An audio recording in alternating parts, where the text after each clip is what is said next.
Hey, welcome to Real Talk. I am your host, Paul Britton. We are here to do reviews for movies, and they both came out this past weekend. It's reviews of Beetlejuice. We're going to start with Beetlejuice. They've got a Netflix streamer to go right after this. So for Beetlejuice, it's really important. There are so many different discussion points on Beetlejuice. We'll start super big picture that doesn't even touch on Beetlejuice, and talk about um Gen X fan service movies. This is now a thing. It's official. We're my generation, Gen X. We are being not. We are just somebody's coming up to us with on a velvet pillow and giving us dessert of, remember that movie that you loved as a kid in the 80s? Here, sir, enjoy some additional helpings. And so far, I gotta say, they're not fucking it up. They're doing just enough to make these, these older properties palpable and if not in some cases delicious, that it's just working. We had the Top Gun Maverick sequel last week. We got another installment of our Aliens. Not last week, but couple last month, we got an installment of the Aliens franchise. And yes, granted, I know Aliens has had a lot of things going on since Aliens and Alien, but those are core Gen X texts, and they have just simply built upon those as time has gone on. Now we're getting Beetlejuice. We've got an announcement this week of all right, we're ready to go with Goonies. By the way, just super quick on that. Gen X has been waiting for a Goonies sequel for literally ever. Since we were in our 20s, they started saying, all right, they're going to do a Goonies sequel.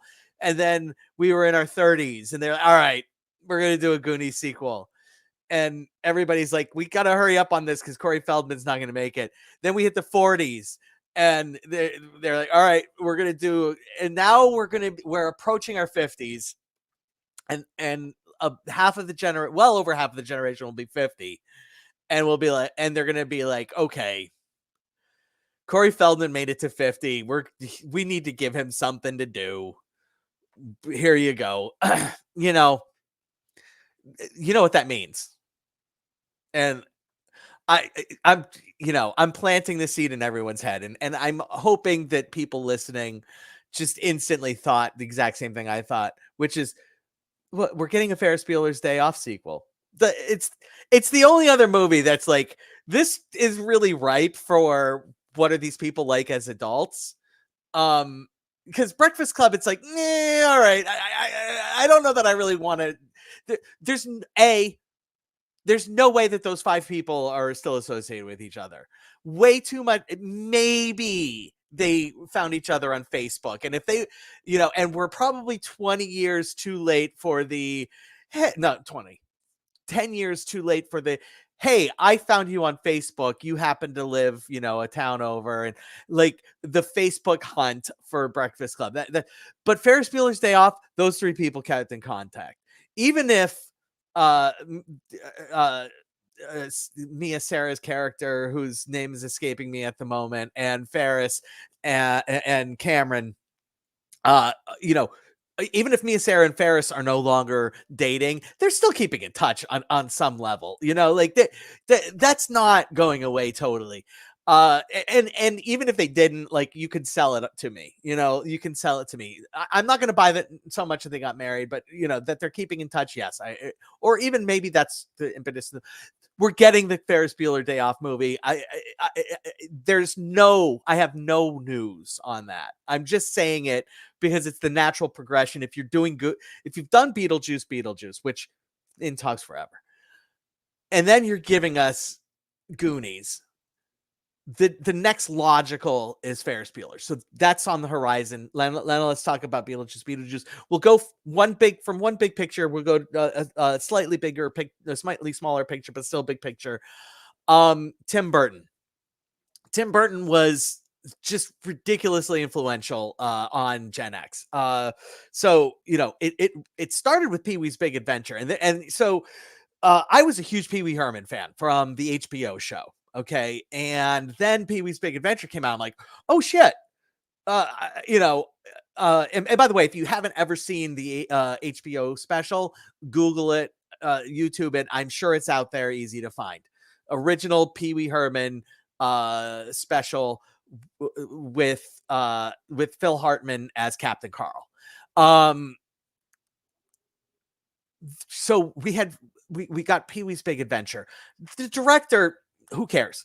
Like, just a side note, it happened to be Tim Burton. Then we got Beetlejuice, and it's like, oh, this guy, whoever did this movie, is fantastic. And then as you're kind of watching, uh, the movie, and the movie's getting buzz, word comes down the pike, because it wasn't easy information to find. That, hey, he did Pee-wee's Big Adventure. And it's like, holy shit, he did do Pee-wee's Big Adventure. And I've got somebody coming on here say this movie I can describe it with one word, is fun. We're going to get to there, but I agree.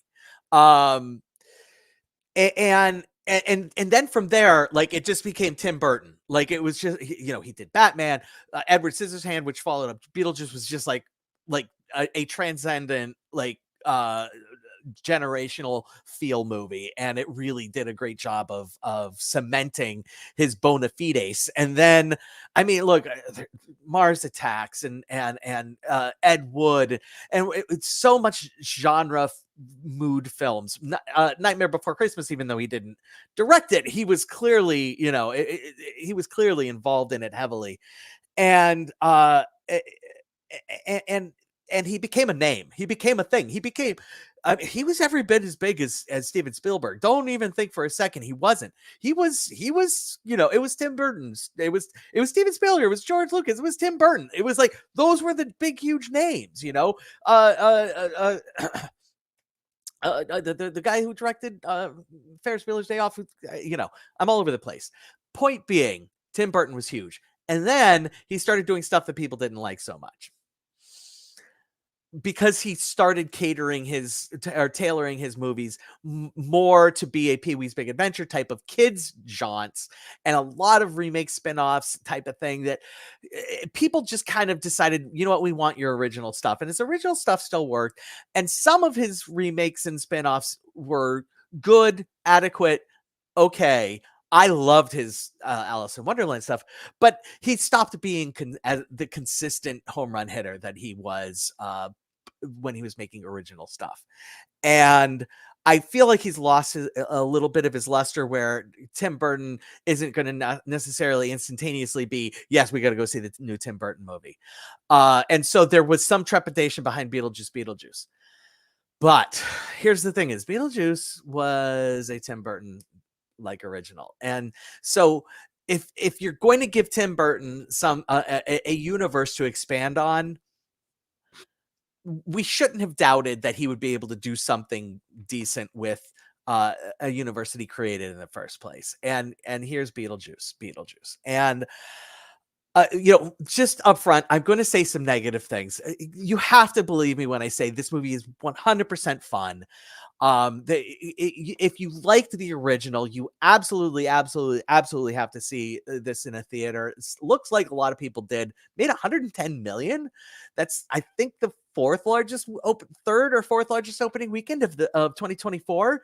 Bravo, Beetlejuice, Gen X showing up. Well done, guys. Bringing your kids along. So all of these Zoomers are coming along and being like, let's do this. And we did it. Let's carry it over for week 2, because Beetlejuice is definitely worth seeing if you haven't seen it yet. Now I want to get the negative out of the way. And so the plot of this movie is that there are 3 plots, and that's a problem. any movie, I say it so many times, any movie, just pick what you're about and go with that. And it's blatantly obvious that there were three really good ideas for the overall plot of the movie. They had a plot for Beetlejuice, which was, hey, he was married once. Let's dive into that and bring his wife back and make his wife a terror and somebody to be reckoned with. Plot number two was with Lydia, Winona Ryder's character. Hey, let's make Winona Ryder start to get married, and it's a bad decision, and Beetlejuice needs to save her from getting married. And plot three is Lydia has a daughter, and hey, let's have her fall in love, but it turns out she falls in love with the wrong person, but she doesn't know it yet. And we find out and we uncover that, and it's fun. And they were just like, we don't know which one of these to do. Let's do all three. The story is rough. It all three storylines suffer from the presence of the other ones. There's just really loose connectivity. For a movie called Beetlejuice, you don't even really bring Beetlejuice in until, like, in the original movie, we didn't bring Beetlejuice in until, like, towards the end of Act 1. Understandable. When you're calling it Beetlejuice, and we all know the entity, you know what? Maybe he can be around from Act 1, from the start of Act 1. I don't know. It's possible that we're familiar with the character, and keeping him in your back pocket isn't really doing anything for what you're trying to accomplish with your movie. Um, there. Those are the negatives. So the plot, so I've given you the plot recap. All right. So those are the three things that are happening. None of them work remarkably well. But what does work remarkably well is the continuation of universe building. And the nice thing here is that there's already this really interesting world that we can dive into. And we take that and we dive deeper into it. If you wanted to do two of the three plot lines, I would have said just take the two female leads and have them having, like, love, the juxtaposition of their love lives, both not ideal, both a little weird and quirky, and drop the Beetlejuice stuff. Like, although the flip side of that is the Beetlejuice backstory does lead to this awesome moment where Beetlejuice starts basically making an Italian love story, like a love horror movie from, like, the 1950s and 60s, and Tim Burton is just, like, geeking out on shit that he used to watch as a kid, and it's super fun. It's a really super fun sequence, and but I feel like we could get that sequence without having to make it a backstory. I feel like we could get that sequence with Lydia's love story and Beetlejuice, like, just taking over the scene, because remember, that's the fun of Beetlejuice, of the original Beetlejuice, and that's the fun of this Beetlejuice, is that Beetlejuice takes over the scene. He is so manic that when he takes over the scene, and I mean, like, this isn't like an actor, an amazing actor, Michael Keaton, just being bigger than everybody else. It's literally the character takes over the scene. He puts people in situations. It's and the situations are way over the top. And remember, the thing to remember is, in the famous original Beetlejuice scene, the Deo scene, that is a scene that is fun and whimsical and light and lively, but it's done by the Maitlands. And it doesn't really have the, as you know, it doesn't have the effect as intended.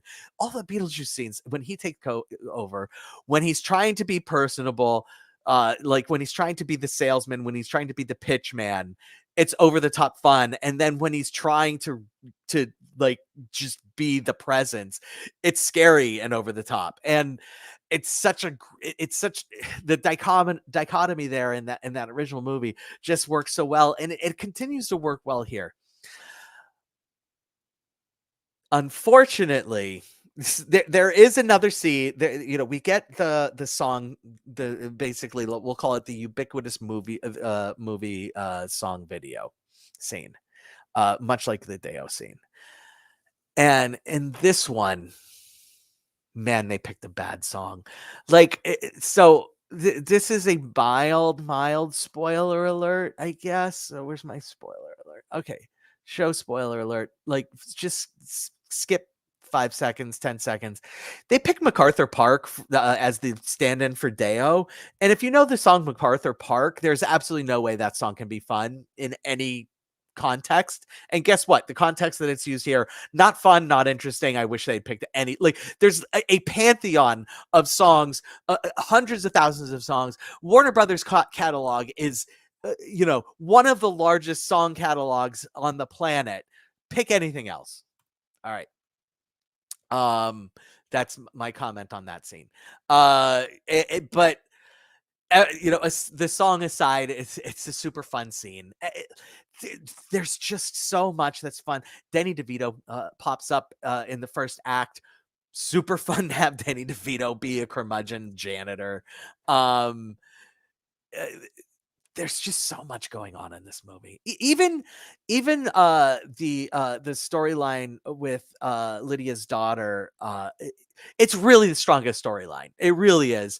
And they do a twist on it that really, really works. Her being a teen in love, and they do a twist on it that is, feels a little bit like maybe it's a Disney princess movie twist, but that's okay because it's a dark version of that, and it really works. I I think that's the strength of the movie in my mind. Jenna Ortega is so fucking good. She's an absolute super duper duper pooper scooper star, and nobody can convince me otherwise. Um, and this movie is super duper duper pooper scooper fun, and nobody can convince me otherwise. Okay, but does fun make up for everything? Probably not. But we're about to give you my final ranking on this one. Real talk. We do tacos instead of stars, and if we feel like it deserves a little extra, like not a full taco, but a half a taco, we add guacamole instead of doing a half a taco. Why? Because nobody eats a half a fucking taco. I'm being super generous here. I'm just going to come out and say I'm doing 3 tacos plus guac. And honestly, I feel like I might have gone 4 tacos if the song that they picked in the last scene wasn't just an absolute utter nightmare of a song. I might have gone 4 tacos, which would have been 1 taco too many. The song selection knocked some sense into me, so knocked it down a half, gave it some guac. It's probably a 3 taco movie. But if you have love for the original, and I mean genuine love for the original, it's a fair rating. It's a fair rating. Okay, now super quick. Netflix released a new streamer this week, streaming movie called Rebel Ridge, and my general thoughts on streamer movies. What happens so often with streamer movies is it feels like there needs to be one more edit. There needed to be one more edit of the screenplay. There needed to be one more edit of the movie to trim some fat off. And it usually brings the movie down a little bit to where it just feels off. This movie does not feel off. This is genuinely one of the better direct to streaming movies I can remember seeing in a while. That wasn't like by a prestige director, meant to be a prestige movie and meant to compete in award seasons as a just straight up, we want this to be up on the Netflix, in the number 1 or number 2 or number 3 spot for the week movies. This is really good. And so I first became aware of this movie about a month and a half ago. The trailer came out, and the comment I made at the time was, the only way I could be more excited for this movie is if they had just renamed it First Blood: Rebel Ridge, because the trailer sells itself as a 100% First Blood movie. And even the director of the movie came out. I heard an interview with him, and he said this movie is basically First Blood with a touch of Michael Clayton, and that's what it is. It is a First Blood movie that adds a little bit of financial intrigue, we'll call it, to it. And it surprisingly works in some ways and unsurprisingly doesn't work in other ways. Uh, the, First of all, I gotta mention, I gotta call out the star of this movie. The star of Rebel Ridge is a guy who you may have seen in the Underground. So good. His name is Aaron Pierre. This guy's an instant action star. Like you are going to absolutely see this guy in somebody's IP, like within a year and a half. Like if anybody's looking to cast any character and they can use Aaron Pierre in any way, shape, or form, he's getting it. They're going to give him $20 million to sign up for a MCU or sign up for whatever young adult book series, that whatever's going on, this guy is going to be on the top of the list. He is so good in this movie. The action is tight, it's taut, it happens in and out fast, and it's very satisfying. But there's bloat, and it's just I just want one Netflix movie that's 90 minutes, no bloat. Other than Barb and Star Go to Vista Del Mar. That was the perfect one ever. Although I think that was actually released in movies briefly first, so I don't even know if I can count that one. But Rebel Ridge, the Michael Clayton parts of this movie, where basically what happens is Mr. Pierre, Aaron Pierre plays Terry Richmond, who is a retired Marine Corps martial arts specialist who finds himself in a small town in Louisiana because his cousin has been arrested on a misdemeanor pot charge, and he gets hit up by the local police for not eminent domain, but the forfeiture, the civil forfeiture laws that allow, and this is 100% true, that allow American police and law enforcement to seize assets just off of the thought that these assets might be used in a crime in the future. Not that they've been used in a crime in the past, but just that the idea that they might be used in the future. And typically what happens is nobody fights it because the costs to fight getting your assets back is more expensive than what your asset actually was. And so most people just lose their money or lose their property. It's crazy. It 100% is happening in the United States in small towns every single fucking day.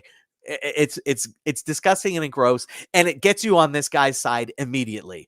And then, much like in First Blood, things start piling on top of him, piling on top of him, piling on top of him until he breaks, and he's like, all right, I need to fight to get this money back. And it becomes a revenge flick. And but while they're doing the revenge flick, they're also trying to uncover what weird and nefarious things is this local police department up to. It's like, we don't need that. All we need is that they're doing civil forfeitures, and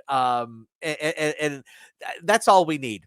You trim you trim the fat on the what is this police department really up to, and just make them, the a couple of them being 100% bad guys and a couple of them being 70% bad guys for looking the other way but realizing, oh, we fucked up, and then like 10% of them being good guys who are pretending to go like the movie is perfectly laid out, except it bogs itself down in the second act. Once you get to the third act, though, it hums, and is wonderful. Rebel Ridge, 100% for taco movie. You gotta spend the time to check this out. It is 100% worth every minute. And just know, if you feel like, oh, this movie's getting bogged down a little bit, you have some time to go get some snacks or maybe go to the bathroom. You don't even have to hit it, pause. You'll come back. It'll be fine. That's what we got for you today. Hope to see you again next week. We'll be back at our regular time. I wanted to get this out early for the debate. I wanted to watch the debates. So sue me. But yeah, I'm Paul Britton. This is Really Real Talk. Hope to see you again in the future. Go see movies.